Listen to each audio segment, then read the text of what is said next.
वार्षिक प्रोग्राम सालाबादाप्रमाणे होतं माईक आणि थोडक्यात हा स्थान जसं तयार झालेलं आहे. रामाचं रामायण अगोदरच लिहिलेलं आहे. रामाचं रामायण कोणी लिहिलं? वाल्या कोळी.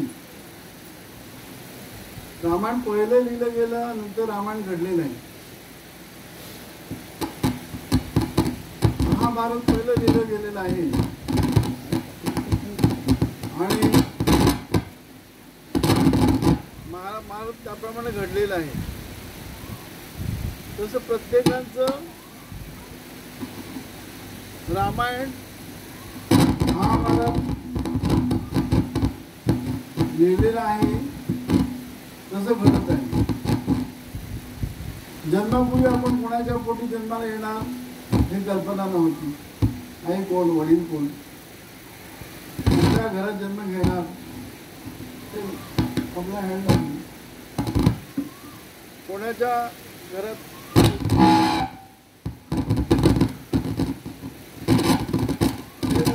दुसरं घे माहिती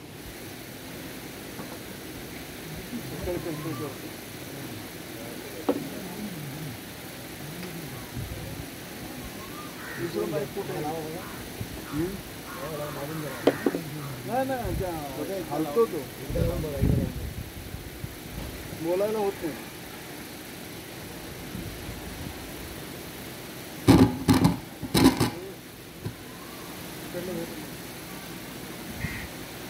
दुसरं माहीत कुठे आहे?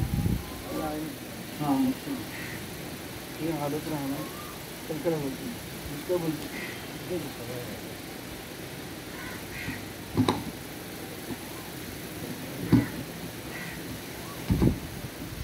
हे बंद करून टाका.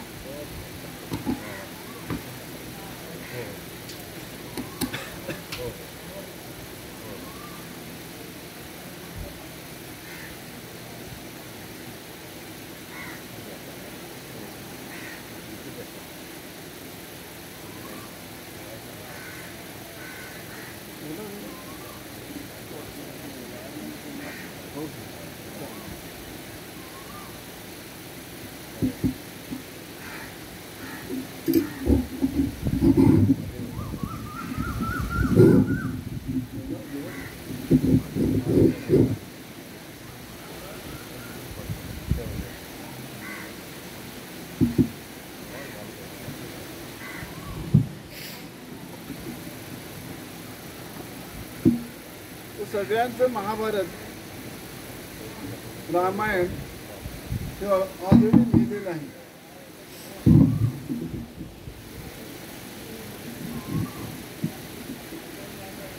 रामायण महाभारत सगळ्यांचं लिहिलेलं आहे. तसं हरिश्चंद्र महाराज म्हणजे माझे वडील, त्यांचं पण रामायण लिहिलं होतं, माझं पण लिहिलं होतं, सगळ्यांचं लिहिलेलं आहे. लहानपणापासून भक्तीची सवय त्यांना ओढ म्हणून सांगितलं ना, अभंग घेतलेला जन्मजन्मी आम्ही भोग पुण्य केले मग विठ्ठल कृपा केली. विठ्ठल म्हणजे परमेश्वर, परमात्मा. त्याची कृपा कधी होते? मागच्या जन्माचा पुण्य कर्म त्याप्रमाणे घडतं. आपण लहानपणी आपल्याला कुठे माहिती होतं आपण काय होणार काय नाही काय नाही.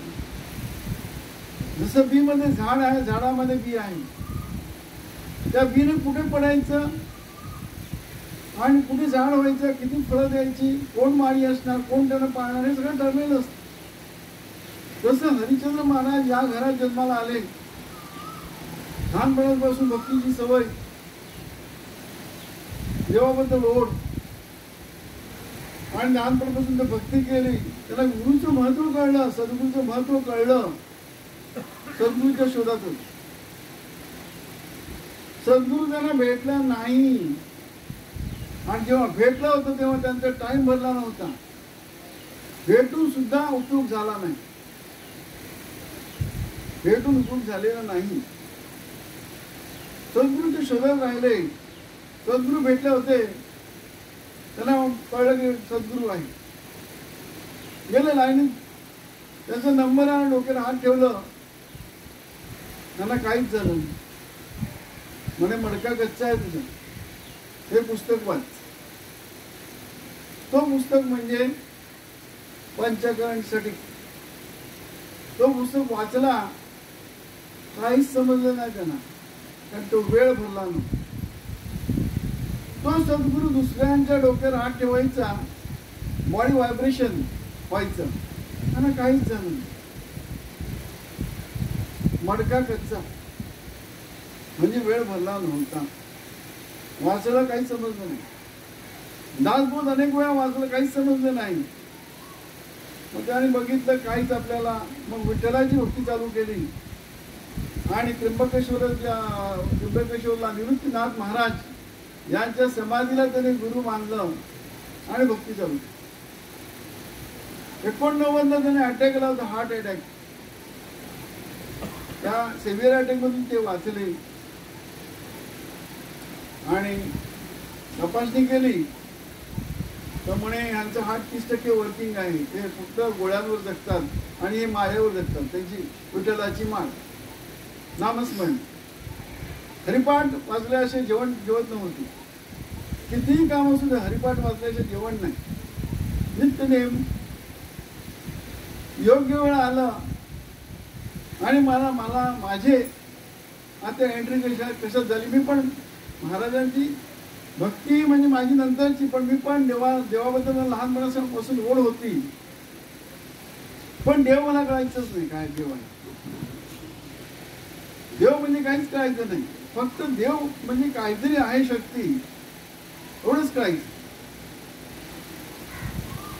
लहानपणापासून आई वडील श्रावण महिन्यात ते भागवत ग्रंथ वगैरे वाचायला बसायचे. श्रावण म्हणजे श्रवण ना, श्रावण महिन्यात ग्रंथ वाचायचे. ते ग्रंथांमध्ये चित्र असायचे राक्षस आणि देव यांचं, ते मी आपलं बघत बसायचं. मला आवडायचं नाही. जसं शिक्षण झालं, जॉबला लागलं, तर काही प्रसंग लहानपणापासून मला सुरुवात झाली. देव प्रसंगात भेटतो, सुखे सोनार आठवे, दुःखे देव आठवे. दुःखातच देव सापडतो, सुखात देव सापडत नाही. कारण सुख आलं ना, त्या देवापासून आपण दूर जातो. पण मग आपल्याला इगो म्हणतात, इगो, अहंकार, ज्ञान पावर, मसल पावर, मनी पावर, याचा एगो तयार होतो. हा एगो एवढा घातक आहे. देव, दानव, मानव या सगळ्यांचा दुश्मन तो आहे. देवापासून आपल्याला दूर मिळतो. आहे जवळ्यांतरी भेटी नाही जन्मांतरी, का जयाचे चुकले वर्म सत्समागमाकडे. देव सगळ्यांमध्ये आहे, सर्व चराचर भरून.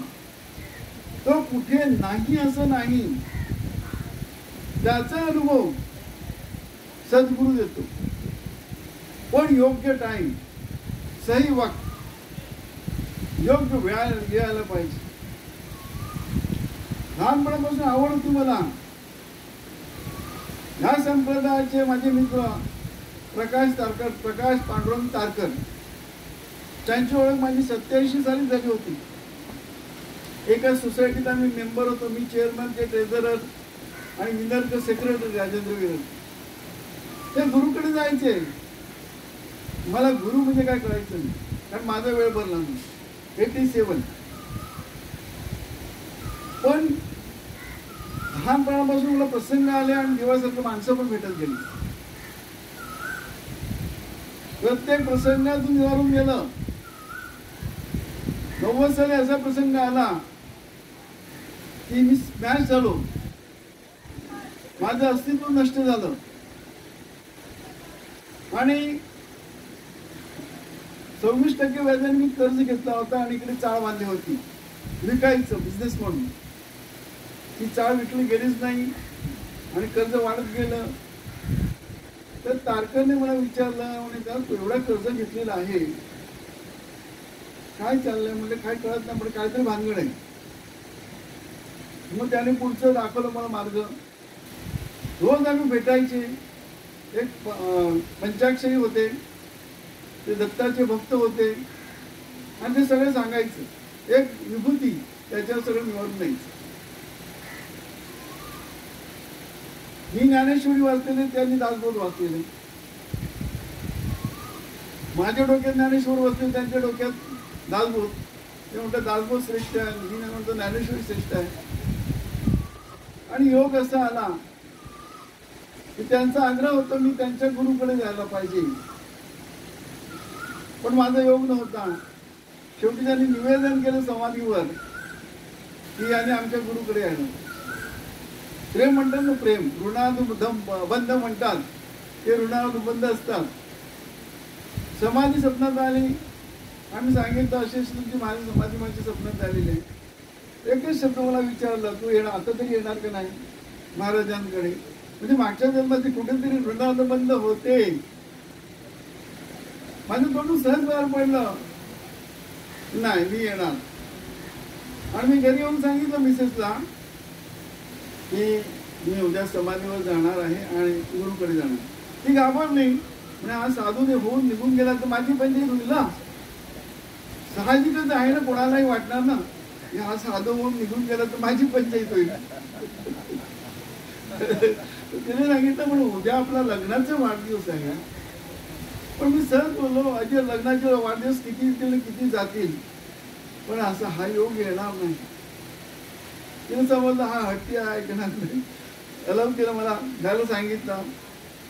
तारकरशी फोन केला मी. तारकर त्यावेळेला आपले मोबाईल नव्हते, लँडलाईन होतं.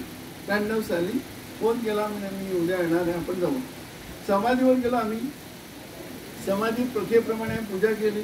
महाराजांच्या घरी गेलो दुवाशिलेत. आणि तारकरने ओळख करून दिली. म्हणे हे माझे मित्र पाटील, मला नाम घ्यायचंय. हा म्हणे ओळखतो मी यांना, बांद्राला भेटले होते. त्यावेळेला मला सद्गुरू भेटले होते, पण मला कळलं नाही. त्यांनी नमस्कार केला म्हणून मी केलं. सद्गुरू हा का प्रकार मला माहित नाही. त्यांनी नमस्कार केला म्हणून मी केलं.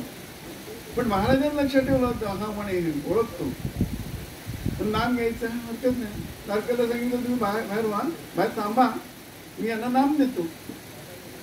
त्यांनी नाम दिलं मला आणि जपायला सांगितलं 5 मिनिटं. 5 मिनिटात जो मला अनुभव मिळाला की माझ्या आयुष्यात कधीच असा अनुभव मिळाला नव्हता. एकदम शांतता, खूप शांतता आणि वेगळाच अनुभव मिळाला. तुम्ही शब्दाने सांगू शकता नाही. ते शब्दाची लागे ना, कल्पना कल्पू शके ना, असा अनुभव दिला त्यांनी एक 5 मिनिटात. आणि मग दर रविवारी यायचा तू? हो महाराज. आता मला काय त्याच्यातला अनुभव नाही. आणि मी आपला गेलो फ्री शेअर आपल्या सोसायटीचे निरूपण व्हायचे मांजरेकर मॅडमच्या घरी. दोन्ही ब्लॉक त्यांनी हे केलं, डिवाइड बद्दल पार्टिशन काढून ते बसायला केलं सगळ्या लोकांना सत्संगात. गेलो तर मला काय समजलं नाही. त्या महाराजांनी बघितलं पाटील आहेत, त्याला जागा द्या. एवढी गर्दी, लोकांनी पटापट सरकून जागा देऊन टाकली बसायला. मग ते पहिला निरूपण तेव्हापासून दर रविवारी ओढ लागली. गावी कमी, सत्संगाला जास्त. सत्संगाचा महिमा हा आहे. तुमचा योग्य वेळ भेटला पाहिजे, योग्य सद्गुरू भेटलं पाहिजे, तर तो सत्संगाची ओढ लागते. आंबा पिकतो ना, तो पिकल्यावर पडतो, असंच पडत नाही. जसं आपलं पिकलेलं म्हणजे तयार पाहिजे आपण. तो अनुभव मिळाला. त्यानंतर मग माझी एंट्री झाली. तर वडिलांचा योग आला.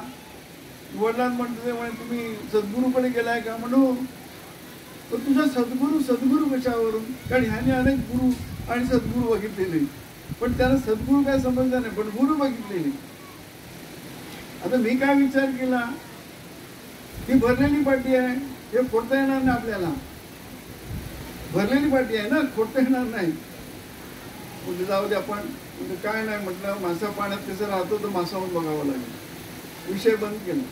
आणि योग असा आला, आमचा एक भाऊजी होते, इंटरकास्ट मॅरेज म्हणजे बहिणीचा, ब्राह्मण युपीचे मिश्रा भाऊजी, ते ऑफ झाले. ते निरंकारी होते. आणि रविवारी मी यायचा आणि ते मी सांगितलं बाबा पुणे मिश्रा भाऊजी ऑफ झाले. त्याने पंचांग बघितलं, लगेच सांगितलं मरण बरोबर नाही, उत्तरायणात गेले काय ते सांगितलं. एक योग होता माझा वडिलांचा, पटकन तोडून बाहेर पडला. म्हणजे संत जेव्हा देह ठेवतो तेव्हा शुभ आणि अशुभ काहीही नसतो. त्यांना राग नाही आला. त्याने काय सांगितलं, त्यांना राग नाही आला. त्याने काय सांगितलं, हा म्हणे हे कुठेतरी मी वाचलेलं आहे, मग तुमच्या गुरुकडे घेऊन जाणार का? माझ्या गुरुचे 24 तास दरवाजे उघडे आहेत, तुमची तयारी. आणि त्यावेळेस त्यांची एवढी कंडिशन खराब होती, जरा चाललं का बॉडी गरम व्हायची, मग आपल्या नारळाचं पाणी घ्यावं लागतं. अशा परिस्थितीत त्यांना वाळकेश्वरला नेलं. वाळकेश्वर महाराजांच्या घरी नेलं. दुभाषी लेनला महाराजांनी नाम दिलं नाही. पाटील अंदिरेला वडिलांनी आज सांगितलं. वडील गपचूप माझ्याबरोबर खाली आलं. म्हणून असं कसं गुरु मला नाम नाही दिलं? तुला नाही कळणार गुरु म्हणजे काय, एवढं सोपं नाही आहे ते. मग ते अंधेरीला घेऊन गेलो. तिकडे पण सांगितलं या रविवारी नको, पाटील म्हणून पुढच्या रविवारी. हे हैराण आहे काय, माझी एक शारीरिक क्षमता नसताना मी इकडे येतो आणि मला नाम दिलं जात नाही. तुला म्हटलं कळणार नाही सद्गुरू म्हणजे काय, तुला नाम पाहिजे असेल तर तुला यावं लागेल, जोपर्यंत मिळेपर्यंत. पुढचं पुढे जवळजवळ 8 वेळा अंधेरीला चक्रा मारल्या. 8व्या रविवारी नाम दिलं. नाम दिलं त्याची तयारच, आंबा म्हणतात ना, आंबा तयार होता. पकड बसली आणि दास बोलून शिरले आणि असे शिरले ते निघतच नव्हते. आणि त्यांना शंका यायची, ते लिहून ठेवायचे दासबोधमध्ये काही अडचणी आल्या तर. आणि रविवारी माझ्याबरोबर यायचे आणि विचारायचे महाराजांना असं.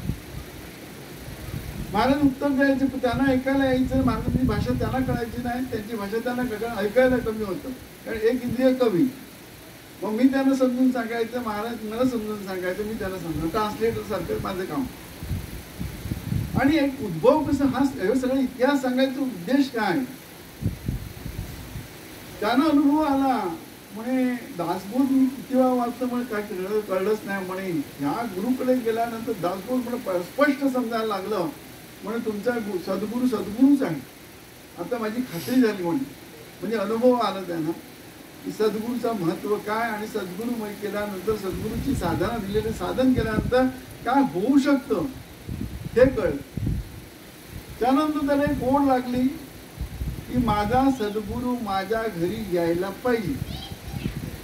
त्याच्यासाठी त्यांनी अट्टहास धरला. मी महाराजांना सांगितलं की महाराज वडिलांचं असं असं निरोप आहे. ठीक आहे. महाराजांनी त्याच्यामुळे एक सांगितलेला, म्हणजे वडीलकडे येऊ शकत नाही तर तुम्ही एक टेपरॉकॉर्ड घ्या छोटस आणि निरूपण महाराजांना वडिलांना ऐकवा. ते मी काम केलं. पण महाराज एक उद्भव होतो ना, उद्भव बुद्धी. आपलं मन पण नाहीये आपला. आपण म्हणतो मन माझं आहे, मन आपला नाही. आपल्या मनात आणणारं कोण आहे? म्हणतो माझ्या मनात नाही आला, मनात आणणारं कोण आहे? बुद्धी. मला सुचलं नाही डिसिजन काय घ्यायचं. बुद्धी डिसिजन घेते ना, मला सुचला नाही, डिसिजन घेऊ शकलो नाही. घेणारा कोण आहे? चित्त, लक्ष. माझं लक्ष नव्हतं, लक्ष लावणारा कोण आहे? हे सगळं बघितलं. अहंकार मात्र आपला आहे. सगळं देव करतो ना, आपण काय श्रेय घेतो. तर वडिलांचं ते सगळं झालं तर वडिलांमध्ये उद्भव झाला कुठून तर देवच बुद्धी देतो ना आपल्याला. म्हणून सांगते युक्ती नाही, बुद्धी नाही, विद्या नाही, विंचता नियंत्रा भक्त तुझा बुद्धी देव रघु नाही. देव बुद्धी देतो. त्यानं देवाने त्याला बुद्धी दिली की महाराज इकडे यायला पाहिजे. त्याला कळलं सद्गुरू आहे. कळल्यानंतर त्याने आग्रह झाला इकडे यायला पाहिजे. मग म्हटलं महाराजांचं शेड्यूल बिझी असते, येणार नाही. म्हणून तुम्ही जाऊन तर सांगा महाराजांना फक्त. महाराजांना जाऊन सांगितलं. म्हटलं वडिलांनी असं असं सांगितलं. हसते वडील. महाराज हसले. नाही म्हणे पाटील तेवढं शेड्यूल टाईट असतो आपल्याकडे, असं वेळ नाही. ठीक आहे म्हटलं मी जाऊन सांगतो. वडिलांनी येऊन सांगितलं मी, महाराजांना टाईम नाही. नाही जाऊन सांगा. माझ्या वडिलांनी बोलवले म्हणून. परत जाऊन सांगितलं. महाराजांना परत सांगितलं नाही. 4थी वेळेला महाराजांना सांगितलं नाही, ते ऐकत नाही. महाराज तुम्ही बघा आता काय करायचं. मानूला बोलवलं आहे. मानू इथले डेट बघा. शिष्याची परीक्षा गुरु कसा घेतो. नाम द्यायला पण परीक्षा, इकडे यायला पण परीक्षा. त्याने बघितलं शिष्य ऐकणार नाही. जसं भक्त देवभक्त असतो ना, देव तयारचा अंकिला, देव तयारचा अंकिला. भक्ताचा देव अंकित होतो आणि भक्तीने प्रेमाने. त्याने सांगितलं, महाराजांनी सांगितलं मानू यांना नाम दे. तर मानूने सांगितलं महाराज आपल्या डेट फुल आहे. अरे ठीक आहे, मला माहिती आहे ना, वेळ काढ ना, डेट देत ना. ते मार्च मध्ये डेट नाही. मार्च कशाला पाहिजे, एप्रिलला डेट दे, मेला डेट, पण डेट देतात. त्याला माहिती आहे, कारण अट्टास असतो भक्ताचा, शिष्याचा अट्टास असतो. देवाला प्रेमाने जिंकता येतं. तर हरिश्चंद्र महाराजांकडे प्रेमाने जिंकलं होतं आणि त्यांनी डेट दिली आणि पहिल्या वर्षी 96ला आले. रणजित महाराज 96ला आले. बरेच शिष्य होते. की माझ्याकडे कॅसेट आहे, त्यावेळेला व्हिडिओ शूटिंग केलेली आहे. तो निरूपण आता मी लावणार आहे. 96चं नाही, मला वाटतं 97चं आहे आत्मनिवेदनवरती. ही आठवण आहे, जपले मी. त्यावेळेला परमेश्वराने मला ती बुद्धी दिली की व्हिडिओ शूटिंग कर, आणि मी ती शूटिंग केलेली आहे. आणि महाराज आले आणि 96ला आले आणि ते पूर्णच होते. आणि असं पूजा करायला फूल तोडायला गेले 15 ऑगस्ट 1996. आणि इकडे ह्याचं जास्वंदीचं झाड होतं. फुल तोडता त्यांनी देह सोडलेला इकडे. आमच्या तिघांच्या मनात भाऊ मी आणि जेवण भाऊ आणि ताई तिघांच्या मनात आलं की समाधी इकडे स्थापन करायला. आता ऑर्डर कोणाची घ्यायची, महाराजांची. महाराजांनी सांगितलं असं असं झालेलं आहे, हरकत नाही, समाधी बांधायला हरकत नाही. तर महाराज आमचा आग्रह तुम्ही यायला पाहिजे सर, स्थापना करायला. हो म्हणे मी येईन ना. पहिल्या वेळेला यायला महाराजांना वेळ नव्हता, टाइम नव्हता, शेड्यूल टाईट होता, पण बघा मी येईन ना म्हणे, सहज शब्द. आणि महाराज त्याप्रमाणे 97ला आले, समाधी स्थापन झाली. त्यानंतर त्यांच्यासाठी मी श्रीफळ, एक शॉल आणि शर्ट पीस आणलं होतं. ते विसरून गेले नेमकीच. त्यांच्या घरी द्यायला गेलो मी. महाराज हे तुमच्यासाठी आणलेले विसरले. माझ्यावर असे ओरडले, बाप रे, डोळ्यातून माझे अश्रू आले. तू काय समजतो, मला ब्राह्मण समजतो का? मला देतो हे सगळं, मला ब्राह्मण समजतो, तुझ्या घरी येऊ नये असं तुला वाटतं? त्या क्षणी ठरवलं नाही, मी दरवर्षी प्रोग्राम ठेवला. आणि 98ला प्रोग्राम ठेवला. महाराज कुठलीही तक्रार न करता 98ला आले. सगळं सत्संग झालं आणि मला सांगितलं पाटील हे शेवटचं, मी आता याच्यानंतर येणार. 3 वर्ष लागो, 1 वर्ष यायला टाइम नव्हतं, त्यांनी 3 वर्ष लागोपाठ आले. आणि हक्काने सांगितलं, काय तुम्ही ब्राह्मण वाटतं का, तुझ्या घरी येऊ नये असं वाटतं तुला? तर कुठल्या शिष्याला सांगितलं की बाबा तुझ्या घरी येऊ नये? अरे माझं घरच कुठे, माझं देह माझं नाहीये, तर माझं घर कुठून आलं? म्हणजे गुरु आणि शिष्याचं नातं कसं असतं बघ. हा अनुभव आला. त्याच्यानंतर वडिलांचं नाम, वडिलांची समाधी, आणि आतापर्यंत मग वडिलांची समाधी महाराजांच्या हातून आणि महाराजांची समाधी आमच्या हातून. अनेक अनुभव आले 92 पासून आतापर्यंत. अनेक सत्संगाने सत्संग झाले. आणि एक योग असा आला, माझा मित्र होता कोळवणकर म्हणून, एकदम खूप चमत्कार वगैरे आणि खूप म्हणजे साधना होती त्याची. त्यांना पण तुमच्या गुरुकडे मला यायचंय. हरकत नाही, काय हरकत नाही होत. आणि महाराजांकडे मी त्यांना घेऊन गेलो आणि त्यांची वाचन बंद झाली. महाराज मला विचारते, हे कोण? म्हणतो माझे मित्र. हे काय करतात? तो आपला डोळे मध्य म्हणजे काय म्हणतात ना, नशेला माणूस बोलतो ना तसा, तसं बोलतो. मी अमुक अमुक ठिकाणी माझं नाव हे असं. पण म्हणजे सामान्य माणसासारखं तो बोलतच नव्हता.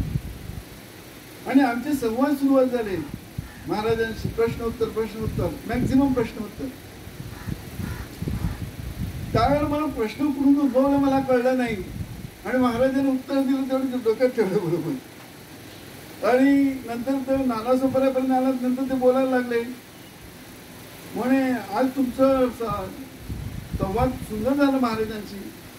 हो पण तुम्ही बोलत नव्हते. मला माझी वाणीच बंद झालेली म्हणे, त्याच्यामुळे मला बोलताच नाही आलं. म्हणजे हे महाराजांची परीक्षा बघायला गेलेले म्हणून त्यांची वाणी बंद झाली. सांगायचं तात्पर्य हे की महाराजांची एवढी पॉवर होती की ते महाराज कशाचे बघायला गेलेले 100% आहे का 99% त्यांची वाणी बंद झाली. तर हे एवढं सगळं महाभारत सांगण्याचा उद्देश आहे. हा पुस्तक पहिला माझा मित्र तारकर ते अनुभव या पुस्तकात आहे. प्रश्न उत्तर आहेत ते ऑफसेट प्रिंटिंग केलेली प्रकाश तारकरने. आणि हे दुसरं पुस्तक आहे. त्याच्यानंतर काही अनुभव आले, हे ॲडिशन पुस्तक आहे. ते पुस्तक हे दुसरं पुस्तक आहे. मी ॲक्च्युली पुस्तक छापणार होतो सुंदर, म्हणजे महाराजांचे फोटो वगैरे व्यवस्थित प्रिंटिंग करणार होतो. मी त्यावेळेला हिंदू कॉलनीला होतो डेप्युटी चीफ सेक्रेटरी ऑफिसर म्हणून.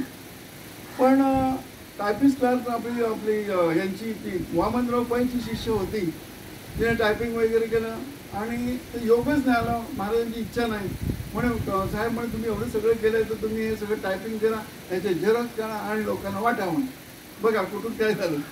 तो पुस्तक हा आहे. हे सांगण्याचा उद्देश काय आहे की बाबा हे म्हणतात ना, आपल्याला प्रश्न उद्भवणं आणि उत्तर मिळणं, उद्भवणं पण कठीण आहे. जसं आपण शाळेत जातो की नाही, समजण्याचा प्रश्न विचारणार की नाही, समजण्याचा प्रश्न काय विचारणार, तसं समजवणारा तोच, प्रश्न विचारणार तोच, उत्तर देणारा पण तोच. तर हा इतिहास आहे. आणि आज योगायोगाने प्रकाश तारकर माझे मित्र आता स्वर्गवासी झालेल्या करोनामध्ये, त्यांची मिसेस आज योगायोगाने आलेली आहे. त्यांचीही ओळख करून देतो शेवटी. आणि त्यांची मुलगी आलेली, तिचा नातू पण आलेला आहे. तारकरचा फोटो पण लावलेला आहे आपण, त्याची पूजा होते कारण ते पण योग आहे. जेव्हा तारकर ऑफ झाले आणि महाराज आपला बुद्धी दिली महाराजांनी त्याचं फोटो लावायचं, त्याप्रमाणे फोटो लावलं. आणि फोटो लावल्यानंतर म्हणे असं पूजा करा असं म्हणून संकेत आला. पूजा केली आपण. पूजा केल्यानंतर तो फुल नेमकंच माझ्या अंगावर पडलं, त्याच्यातून संकेत दिला. शेवटी म्हणायचं तारकर महाराज की जय.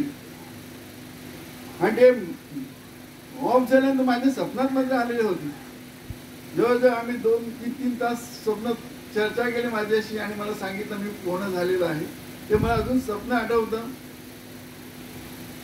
आणि त्या स्वप्नात सांगितलं एक चौथार आहे सफेद लाकडी, आणि त्याला हे चौथाराला सनमायका व्हाईट मारलेला आहे आणि पायरीना सुद्धा व्हाईट हे लावलेलं आहे सनमायका.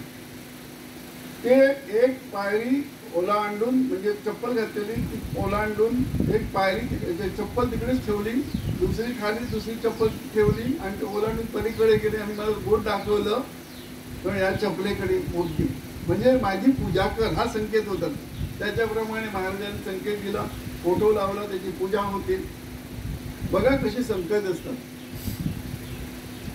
आता लोकांना म्हणतात हा तारकर महाराज कुठून झाला, कारण त्याने कोणाला नाम दिलं पण नाही.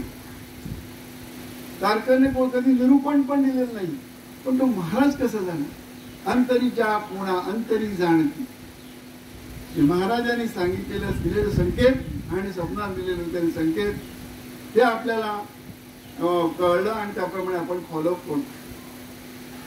सांगायचं तात्पर्य काय आहे, हा इकडचा एकंदरीत कसं ठरलेलं असतं बघा. रामायण आणि महाभारत हे प्रारब्ध कर्म म्हणतात त्याला.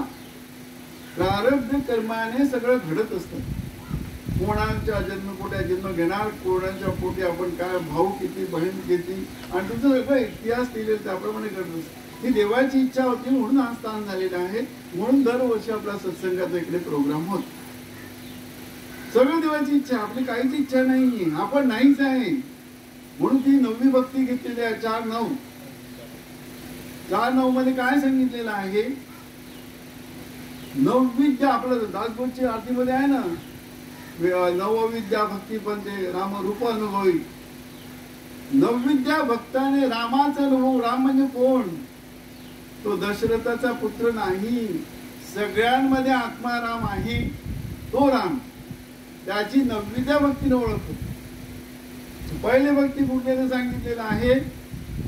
श्रवण. श्रवण म्हणजे काय? श्रवण म्हणजे काय? श्रवण म्हणजे हा विषय काय? देव, भक्त आणि हा विषय काय आहे? नॉलेज. त्याचं श्रवण भक्तीने कळतं. देव म्हणजे काय आणि आपण म्हणजे काय? देव, दानव, मानव म्हणजे काय? चारी खाणी चारी वाणी 1484 योनी म्हणजे काय? हे सगळ्यांचं काय म्हणतात ना, अभ्यास, ही श्रवण भक्ती. गोड लागली, गोडी लागली, कीर्तन करतो की नाही? एखादा संगीताचं गाणं घ्या बघा, आवड लागली, गोडी लागली, त्याच्यात अर्थ कळलं तर काय म्हणतात ना, बाथरूम सिंगर. बाथरूम मध्ये गेलो तरी तो सिंगर करतो, गातो की नाही? तसं श्रवण नंतर कीर्तन भक्ती सुरुवात होती. कुठेही जा देवाचा आठवणार, अभंग म्हणा, ते ज्ञानी माणी चित्ती तेच राहणार. श्रवणम कीर्तनम विष्णुस्मरणम. सगळ्यांमध्ये एक देव एक आहे, अलग नाही. फरक कुठे आला? फरक कुठे आला? मनामुळे. सगळ्यांचे मन वेगळे आहेत. मन वेगळे आहे की नाही? सिद्धांत आहे म्हणतो म्हणा, सिद्धांत आहे. पाणी सगळ्यांना पाण्यासारखं लागतं की नाही? साखर साखरेसारखे गोडच लागते ना सगळ्यांना. कोणाला असं लागते की मला कडू लागते, त्याला गोड लागते, अशी साखर होत नाही. साखरेचा अनुभव एकच आहे, पाण्याचा अनुभव एकच आहे, दृश्याचा अनुभव एक आहे. म्हणजे चैतन्य एकाच नाही, काही वेगळं आहे. चैतन्य सगळ्यांमध्ये एकच आहे, फक्त मनामध्ये फरक आहे. फरक कशामुळे आला मनामध्ये? रज तम सत्व गुण. फरक कुठे आला? रज तम सत्व गुण. काही मध्ये राजस गुण जास्त असते, काही मध्ये तमो गुण जास्त असते, काही मध्ये सत्व गुण जास्त. आपला रात्रीच्या भजनात म्हटले नाही ना, जन्माचे ते मुळा पाहिले शोधून दुःखास ही कारण जन्म घ्यावा. दुःखा साडीत म्हणून जन्म घेतो. जन्म घेतल्यानंतर दुःखच आहे. सुख कुठे आहे? आईच्या गर्भापासून दुःख सुरुवात होते, मरेपर्यंत दुःख आहे, मेल्यानंतरही दुःख आहे. मेल्यानंतर दुःख आपल्याला कळत नाही, पण आहे हे निश्चित आहे. नाही असं नाही आहे, पण अनुभव नाही आहे. पण दोन दुःख जिवंत असताना कळतात आपल्याला, आधी भौतिक, आधी आध्यात्मिक. आता आध्यात्मिक म्हणजे दुःख कुठला? आता लोक पडतात ना, कावीळ झाली, हार्ट अटॅक आला, काय म्हणतात स्किन डिसीज, परत तुमचं काय म्हणतात ना कावीळ होणं, पेनक्रिसचा आजार, हे आतून उभारतात, त्याला आध्यात्मिक ताप म्हणतात. आधी भौतिक म्हणजे काय? बाहेरून जो ताप आहे. उदाहरणार्थ आपण चालताना पडलो, ऍक्सिडेंट झाला, हे बाहेर आधी भौतिक ताप आहे. झाडावरून पडलं, झाड पडलं आपल्या अंगावर, हे आधी भौतिक म्हणजे बाहेरून. तिसरा अधिदैविक, त्याचा अनुभव आपण घेऊ शकत नाही, त्याचा अनुभव घेऊ शकत नाही. पण दोनदा अनुभव घेतो की नाही? जन्मापासून मरेपर्यंत कोण सुखी आहे सांगा मला? कोण सांगितलं काय? जरी सर्व सुखी असा कोण आहे? विचारी मना तूच शोधोनी पाहिजे. मनाने जर विचार केला तर सुखी कोण आहे?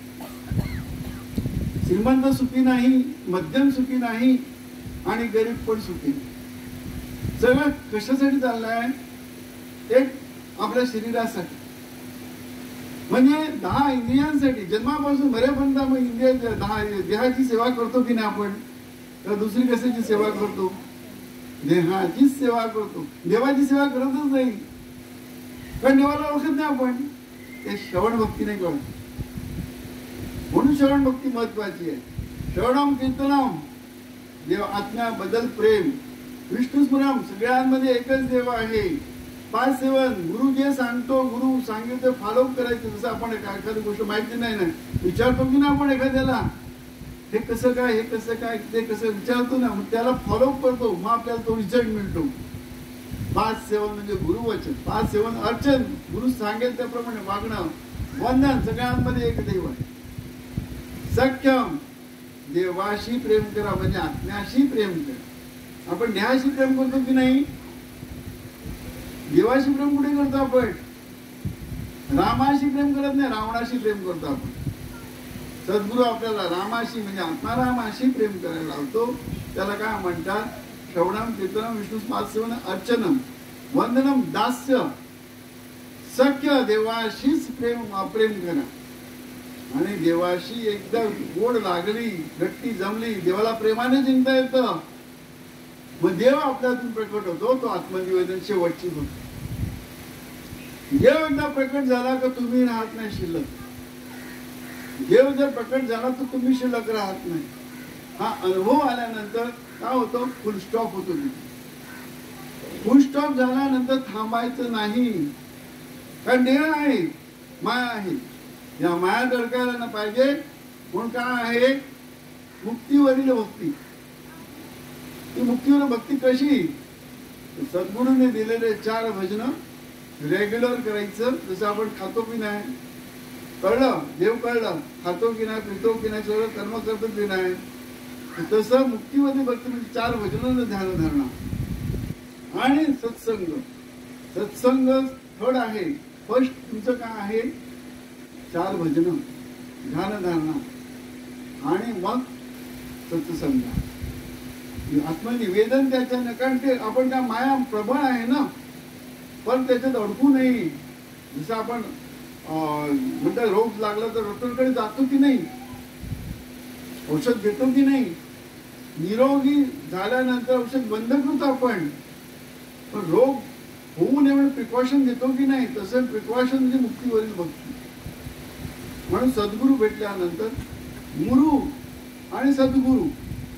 आता गुरुमध्ये बरेच लोक गफलत करतात. गुरु म्हणजे लोकांना कळतच नाही. इव्हन संप्रदायाच्या लोकांना पण कळत नाही. गुरु म्हणतात, गुरु माझा गुरु, तुझा गुरु, त्याचा गुरु, त्याचा गुरु. काय प्रभाकर, बरोबर आहे ना? गुरु म्हणजे काय? गुरु म्हणजे गुप्त रूप. तो सगळ्यांमध्ये आहे, माझ्यामध्ये आहे, तुमच्यामध्ये, सगळं सर्व चराचर मध्ये आहे. तो रूप आपल्या आहे, जवळ्यांतरी भेटी नाही जन्मांतरी, का जयाचे चुकले वर्म समागमाकडे, सगळ्यांमध्ये आहे. तो गुप्त रूपात आहे. तो सद्गुरू आपल्याला दाखवतो, सत्य वस्तू दाखवतो. तो सद्गुरू. सत्याला एकदा जाणलं मग तुझा गुरु माझा गुरु राहतच नाही. कारण गुरु राजा देहाचे नाव आहेत, आत्म्याला नावच नाहीये. तुमच्या जीवात्म्याला नाव नाहीये. शिवात्म्याला नाव येण्याचा प्रश्नच येत नाही आणि परमात्म्याला अजिबात नाव नाही घेण्याचा प्रयत्न आहे. मग माझा गुरु न तुझा गुरु राहिला कुठे? आपल्यात सद्गुरु गुरु दाखवतो. गुरुआ दाखवी निजन, गुरुआ सौभाग्य देऊन आत्मा बोध नानवी. आपल्याला बोध करतो, तुझ्यात तो आहे, तुझ्यात तो आहे. तर जाणल्यानंतर माझा गुरु तुझा गुरु राहिला कुठे? तिकडे सद्गुरु आपल्यातला गुरु तत्व दाखवतो. तू आहे तोच मी आहे, फरक काहीच नाही. मी जाणलं, आता तू जाणलं. जसं आपल्याला गुरुजी शिकवल्यानंतर परत बोलवतो का? हे शिकवतो, परत हे शिकवतो.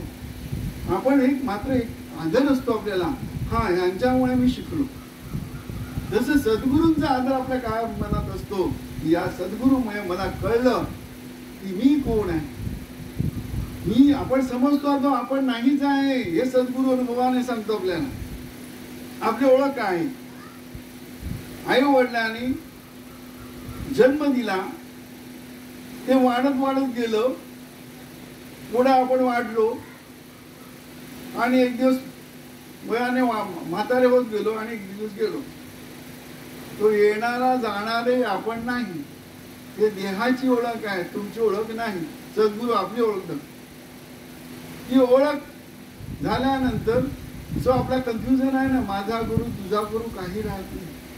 गुरु तत्व एक आहे. तो सद्गुरू आपल्यातला गुरुला ओळखायला लावतो, गुप्त रूपाला ओळखायला लावतो.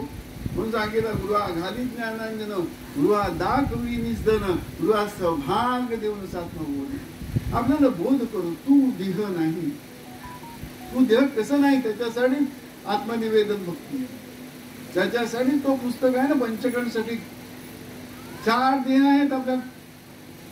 हे जन्म दिसते नाही, याला काय म्हणतात ना, casual body, substyle body, cause body. हे 4 बॉडी आपल्याला, स्थूल, सूक्ष्म, कारण, महाकारण. 4 आत्मा आहेत, जीवात्मा, शिवात्मा, परमात्मा. 84 तत्वांची ओळख देतो. तू कसा नाही, कचरा बाहेर काढतो ना, कचरा. हे सगळे 84 तत्वांचा कचरा काढल्यानंतर तू शुद्ध आहे. ते शुद्धापण सद्गुरू देतो.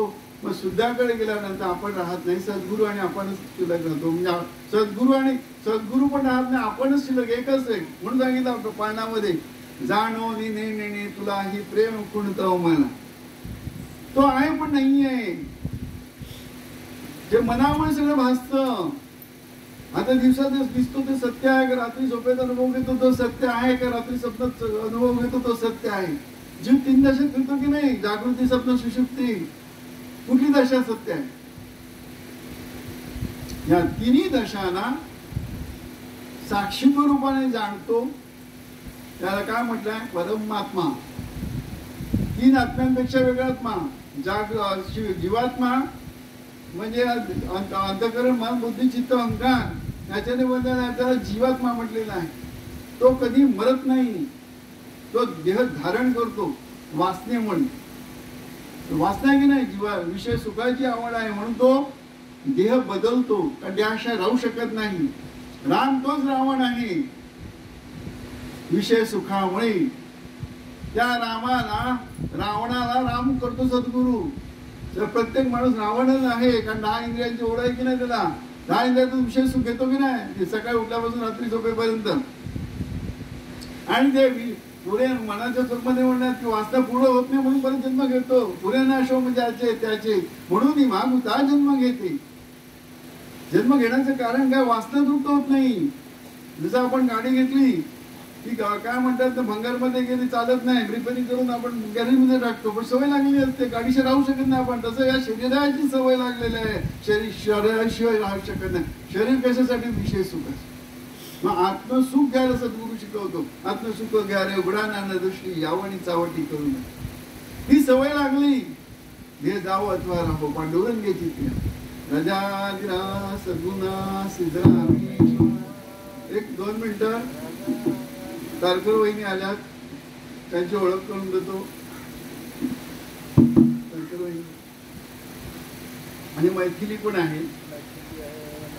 त्यांचं नातू पण आहे योगायोगाने. आज बऱ्याच वर्षांनी बोलवा. तारकर वहिनी आम्ही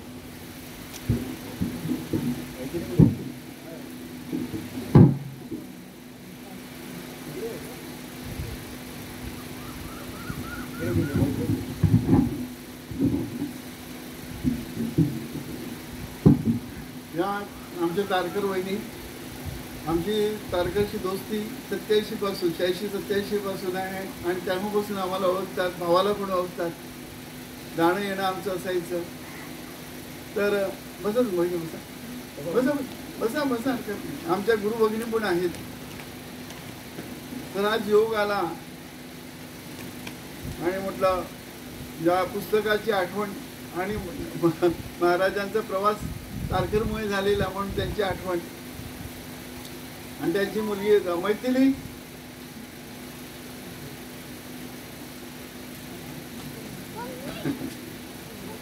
तर एक आठवणी कशा असतात बघा. तारकरला काय गरज पडली होती, मला महाराजांकडे यायला पाहिजे आणि त्याने गाऱ्हाणं घालायचं समाधीवर.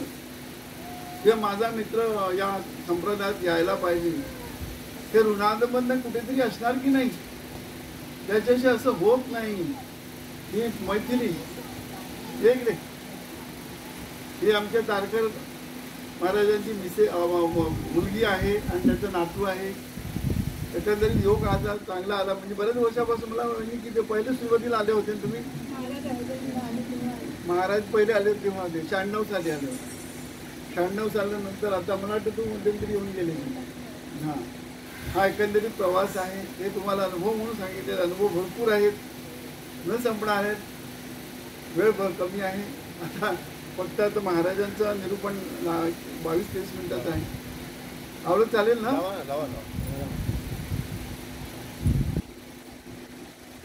ते पिशवी ही पिशवी हां छोटा माहिती हां राहू दे नाही मोठा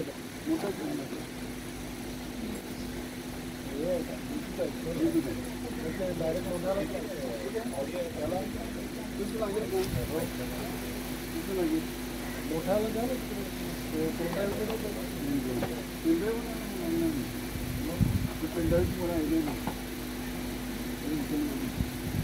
ना mobile The Bluetooth device is ready to pair.